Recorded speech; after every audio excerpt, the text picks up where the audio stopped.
Stitch by stitch, let's add some personal flair to those patriotic vibes. Join me in this step-by-step tutorial and make your hat uniquely yours. In this video, you'll discover how to perfectly align and transfer a digital pattern for duplicate stitching. Plus, master the art of duplicating a knit stitch. This fun and easy technique lets you add a personal touch to your creations. Let's get stitching! The duplicate stitch is worked right over the top of your knitting. Knitting is made up of lots of V's. So we're going to look at those V's in our knitting, and that is what we're duplicating over, or those V's. So I've already threaded a tapestry needle with the yarn that's the same weight as the swatch that I knit. And I'll show you, you want to use like to like. So whatever you knit your piece in, you want to duplicate with that size yarn. So what you would do is come up at the bottom of one of the V's, and then you'll bring your yarn, your needle, under the two legs of the stitch above and pull that through.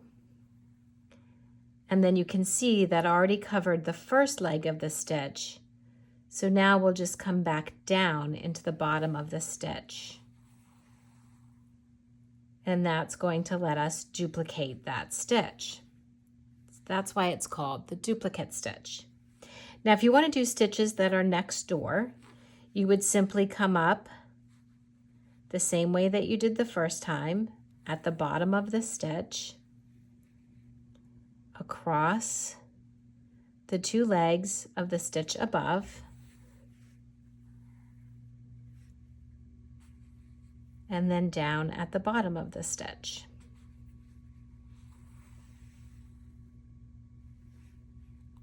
Now in this, so you can see how you could take a monogram or any kind of imagery that you wanted to have. It's pretty cool. You can go sideways and you can go up and down. So if you're going up and down and you've already got a stitch that's been duplicated, you're simply going to come up the stitch below and then go right under the legs of the stitch that's underneath. You don't want to go through the legs of your duplicate stitch. You want to go under the legs of the stitch that's actually in the fabric. So we'll go behind,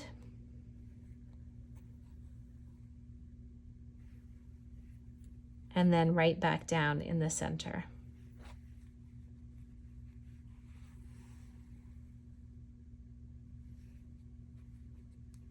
So if I do another one, I would come up the bottom, come under that stitch that's above,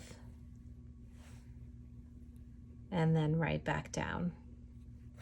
So your mind is probably racing with all the things that you can do, and a duplicate stitch is a nice, fun way to embroider on top of your knitting.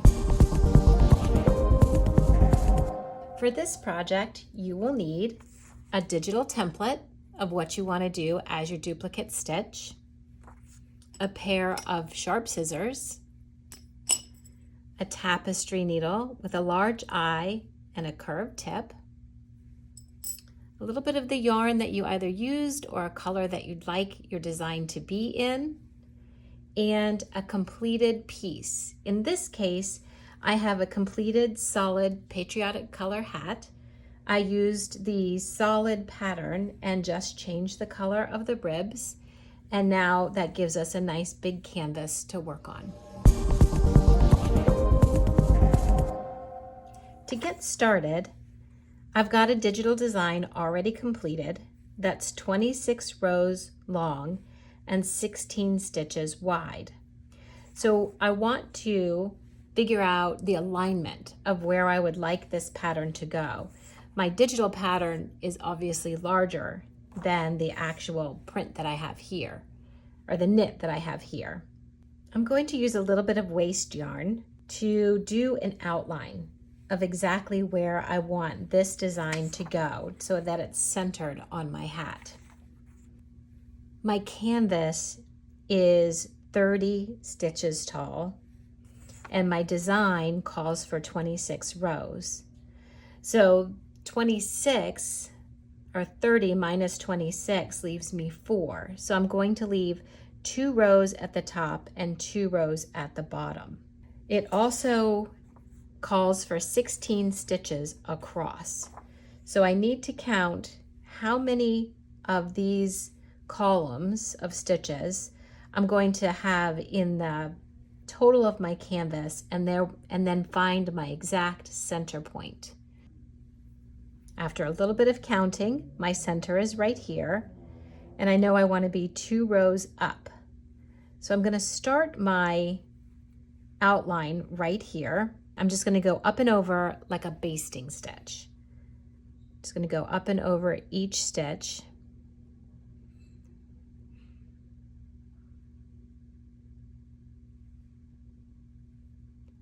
And I want to remember that I am at the middle point. So I only want to go over 8 stitches right here.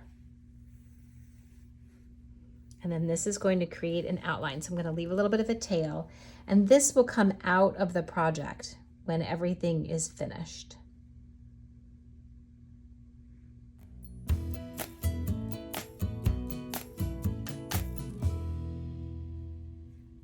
This will provide the perfect outline for my design to go on my hat.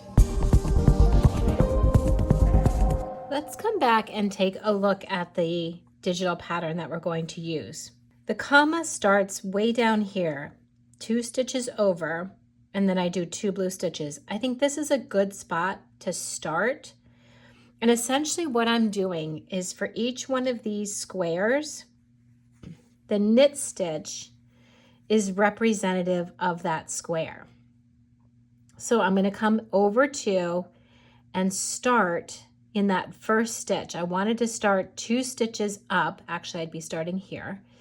So I'm going to treat these stitches as if they are a grid, just like a spreadsheet is right here, and then duplicate based on that.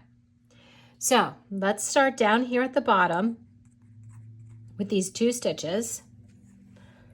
And I've already got blue yarn. I'm going to make it in blue.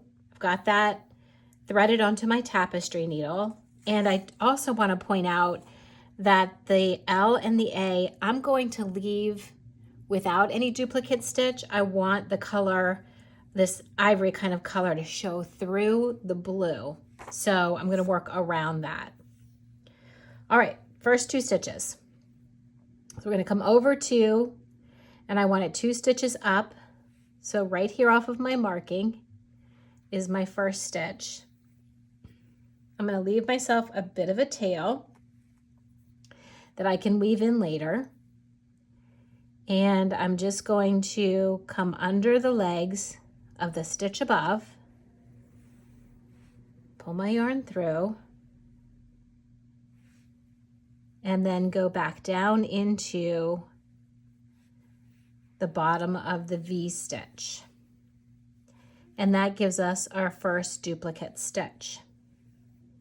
I'm just going to pull that tail so you can see, and that gives you that nice duplicate. Now we do 2 stitches right next to each other.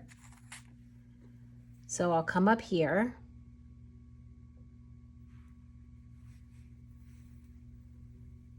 do my second stitch. I want to pay attention to what's happening down here, because this tail is going to get involved in everything. So I want to keep that tail separate, and I want to be careful not to pull too tightly with my stitches, because I don't want to change the gauge of the fabric or make anything too tight. I want it to stay the same. Coming back down into the bottom of that stitch. That gives us those 2 stitches. Now if I come back to the chart, diagonally, I'm going to do 2 more And then I'm just going to keep going right up and follow the chart as I do my stitching on here, as I do my duplicate stitches.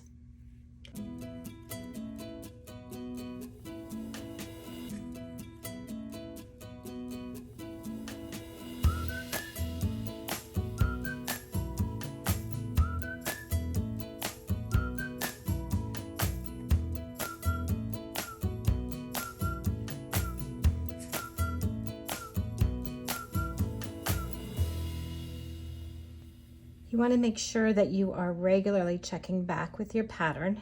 So I have just gone up the side here of the L. Now I need to come in a few, and then I'm going to come up across the top, and then I might start from the bottom and just do a complete row there. So you want to just think about how you're working your stitches.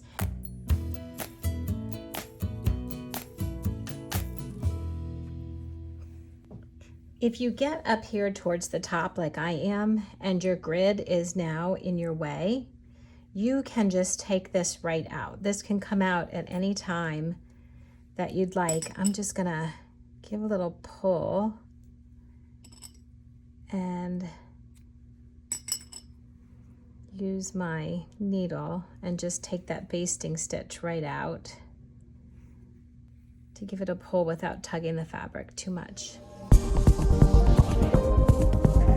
If you make a mistake, which you probably will, like I do, all you have to do is pull your stitches right back out. I just loosen them a little bit with my needle and then pull it right back out.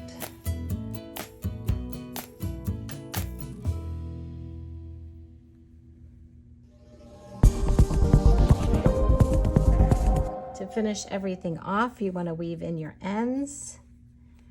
And hopefully you've been doing that while you've been working.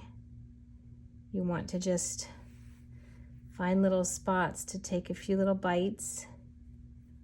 You can see all the ends that I've been weaving in as I go along. Give it a trim.